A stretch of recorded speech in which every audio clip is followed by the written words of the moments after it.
Are you allocating your finances accordingly? Well, in this video, we are going to show you exactly how to do that. My name is Carmen. And I'm Darius. And it's really important for you to have a system in place so that as your money fluctuates up, I hope, you have to have a system in place so that it can properly allocate funds appropriately.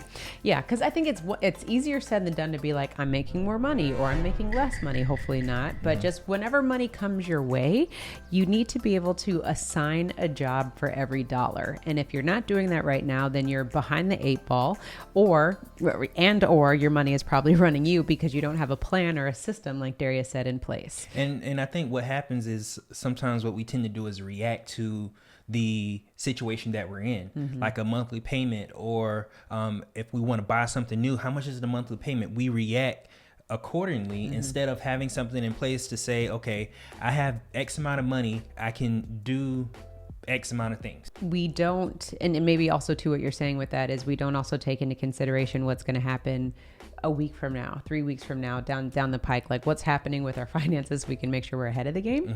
So what we want to make sure, Wealth Nation, that you all understand is not only how to make money, how to save money, but how to manage your money appropriately. Because if we're talking about building wealth, you have to have the proper tools in place to make sure that you can build wealth and sustain wealth. Right. So let's go ahead and jump into the meat and potatoes of today's video. Right. Because I think the reason why it's so important for you to listen to this video today and watch this video today is because what we tend to do is look at our budget, and looking at a budget is amazing, but what it shows is the results after the bills have come through. It's kind of like a lag measure. What we want to do is get ahead of it so that we can anticipate things that we can make decisions on, not based on things that have already happened. Yeah. And that's what this management plan allows us to do is, regardless of how much money comes in, you have funds allocated so that whenever you want to do something new or go out and invest money, you have funds allocated for every single situation. That's your fixed expenses, your flexible expenses, and most importantly, your savings. Now, one thing you said, lag measure. What's a lag measure for our audience? A lag measure is, for example, after you pay your light bill, and your light bill may fluctuate. Let's say it's Christmas, it goes up to $200. Or it's the summertime. Yeah. Or it's the summertime and you're paying a lot in air conditioning. Once you get that bill and you put it on a paper, that's a lag measure because it's a result of something that's already happened. Perfect. So I just want to make sure, because you're using all your fancy terms from engineering and whatnot, I want to make sure that we all understand what you're talking about, my friend. Okay, now a lead measure. A lead measure is actions that you can take so that you can CYA? Not CYA. Prepare. But anticipate what your lag measures are going to be. Like, for example, a lag measure for us is we're going to record 2 videos. That's a lead measure because we have to actively create those videos, and that'll affect the amount of, I guess, views we get on a particular channel. When it comes to our finances, we're going to say that we're going to save $1,000, and from that $1,000, we're going to be able to do X, Y, Z. So the actions that we take to affect the results is basically our lead measures. Yeah.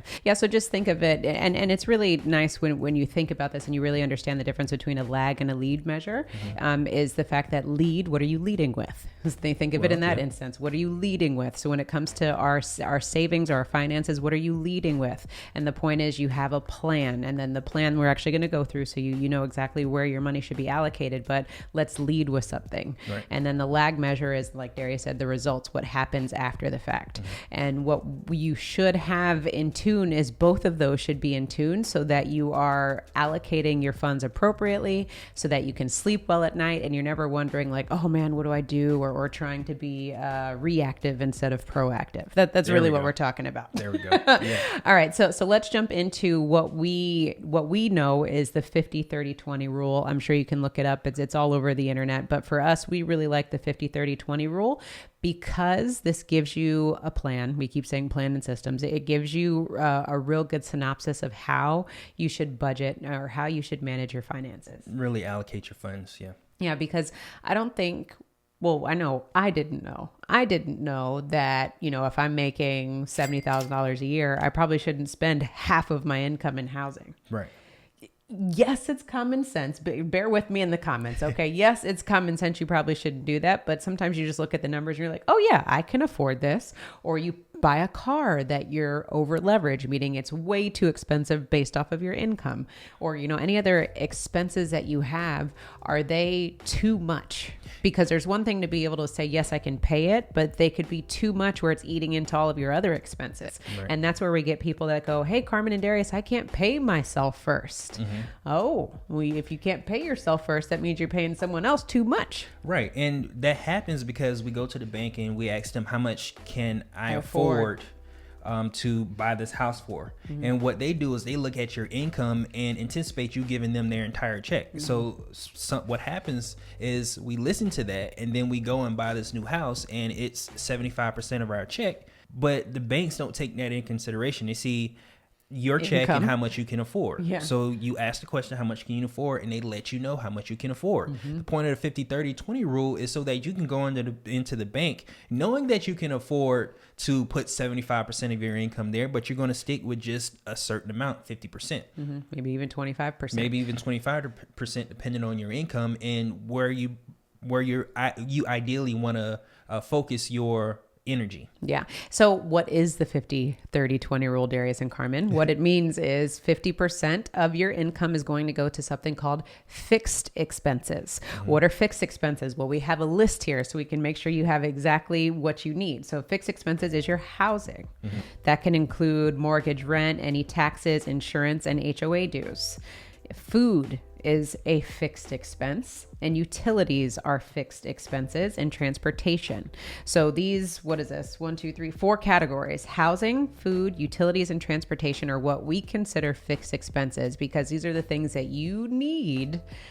We need these things. We need a roof over our head. We need water in the pipes and we need a car to get to and from. We need to be able to turn on the switches. Mm-hmm. All of those things. These are the things we need. Mm-hmm. So what you need to do is determine, okay, what is my income? And 50% of my income is going to go to all of these. I'm not saying 50% is going just towards housing. 50% is housing, food, utilities, and transportation. And this satisfies Maslow's hierarchy of human needs, where the foundation of us being human and the things that we need is food, water, and shelter. Mm-hmm. And that's exactly what the fixed expenses take care of. Everything else after that is going to kind of fall into the category of things that we want, but not necessarily things that we need. Yep. Maybe we think we need these things, but we really don't, to maintain our basic necessities of life. And that's what fixed expenses are. Exactly. So then the 30%, the 30 part of this rule is the flexible expenses. So these are the things that you do not need. Like Darius said, these are the things that are optional, so to speak. So flexible expenses would be childcare. Hear me out, guys. We're parents too. We get it. We know we need childcare, but you have the ability to determine, am I going to go to this really expensive school or am I just going to get, whatever Grandma. It is. So you have to understand how that all works. The next is health. So we're talking about any of your health insurance. Like the gym. Yeah. It's really important for us to be healthy. So going to the gym, is that that's a flexible expenditure for us because we can go outside and run in the neighborhood. Exactly. It's totally flexible. The next thing is personal. So personal, I have a whole list here. It could be home security, your mobile phone, internet, cable, Netflix, Hulu, whatever that is, grooming, clothing. Hear me out, guys. Remember, this is flexible. I know everybody got to get their hair did. It got to be tight, but it's flexible. Travel, recreational activities, and fun money. We do have fun money built in this thing because you do need to be able to have money to spend when you have fun money. And then the next thing is education and IOUs. So education. Credit cards, loans, things of that nature. Exactly. IOUs. Those are IOUs. So that was a lot that I listed. Did you hear all of those things that are inflexible? We said children, we said healthcare, we said personal expenses, which had like 10 things under that, education and IOUs, which is debt. So only 30% of your income should be allocated towards this area. Mm-hmm. And this is going to be a tough pill to swallow, I'm being honest, because it was a tough pill to swallow for us when we started allocating our income correctly towards this. And we just realized, we just were able to reflect and go, you know what? We're spending a lot of money on things that maybe don't bring us a ton of value.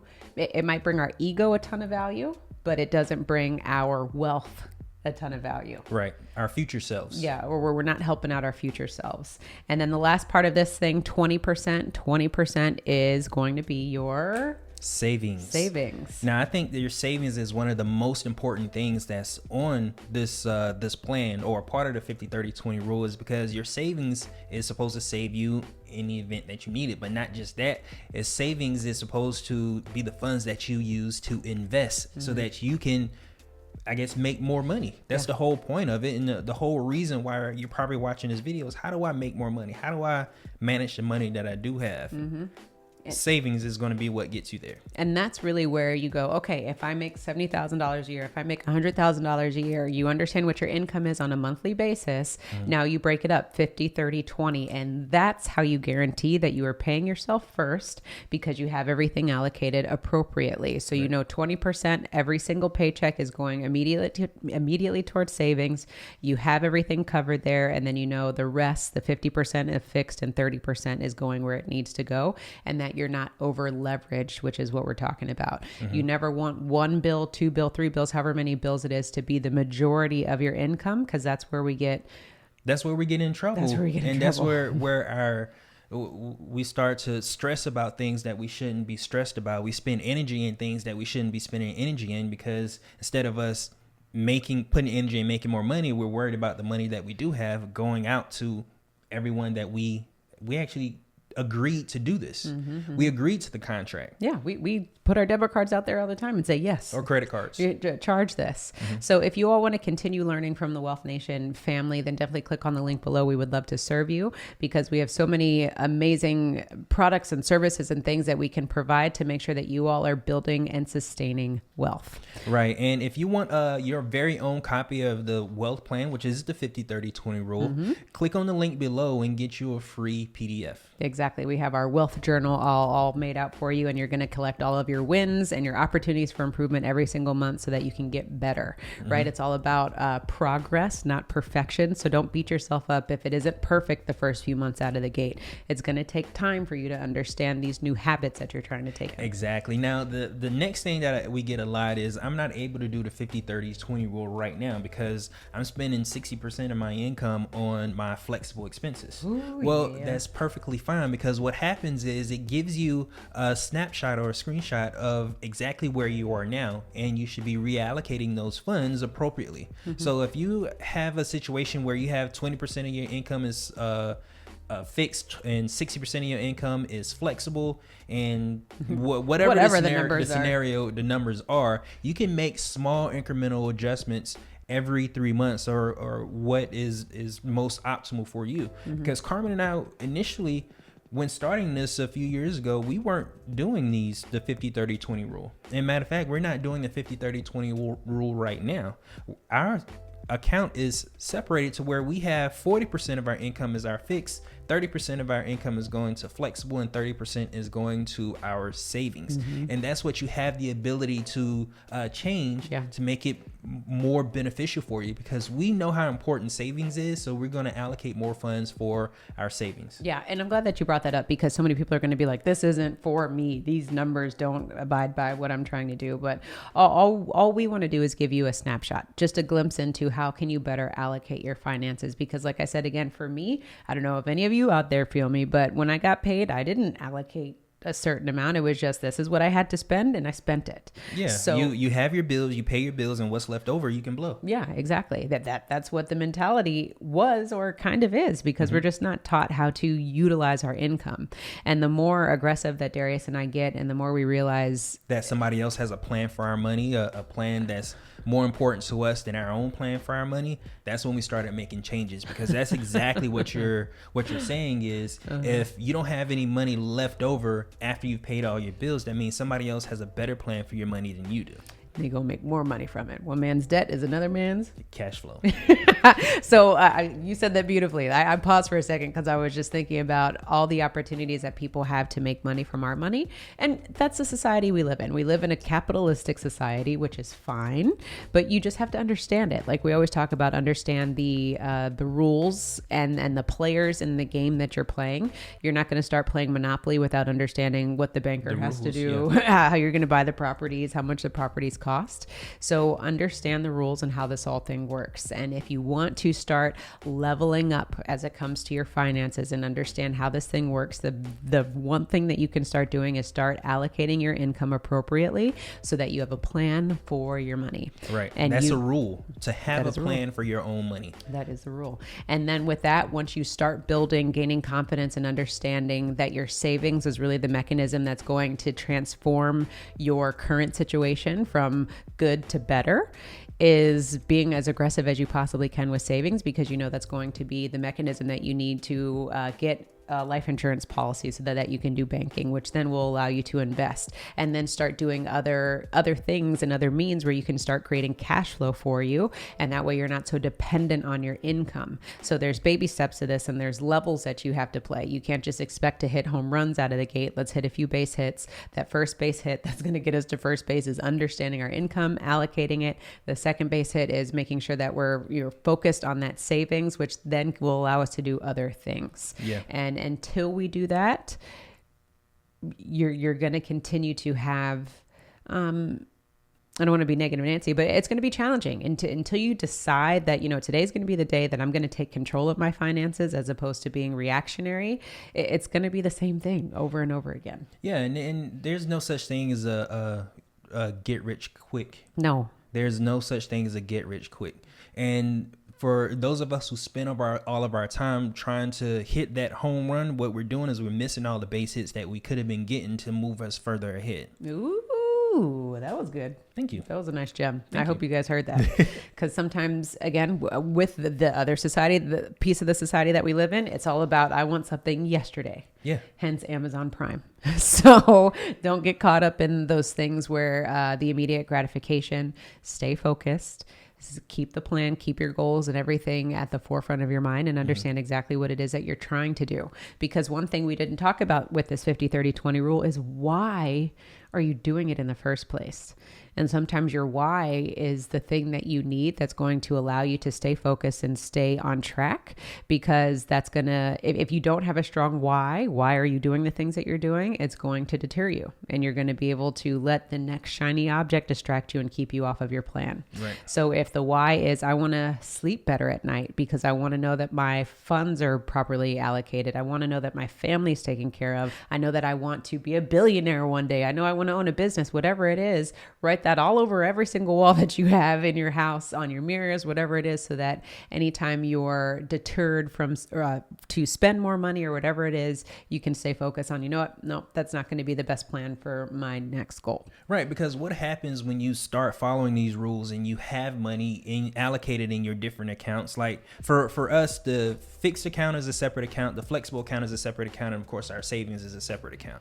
Now, when there isn't any money in our flexible account because we spent all of it, what's going to happen is there are going to be opportunities for us to move some of those funds into that flexible account. But that's not how you're supposed to do it. You're supposed to stay strong. And if there's no money in that account, then you don't have any more money. You brought up a good point. Visuals are very important because and for us, this is what works for us. We have 3 separate accounts, like Darius said, for the personal. We have fixed, flexible, and savings. So if you're spending out of your flexible and you only see that there's $1,000 in there, then that changes what you think you're about to do. Right. As opposed, if you go in that account and you see there's $5,000 in there, that's going to change what you're going to do. If you pick up what I'm putting down, it's going to change your spending habits. If you see a ton of money in there, then you're going to be like, oh, I got plenty of space. I got room. But really you don't, because it's not in the proper bucket.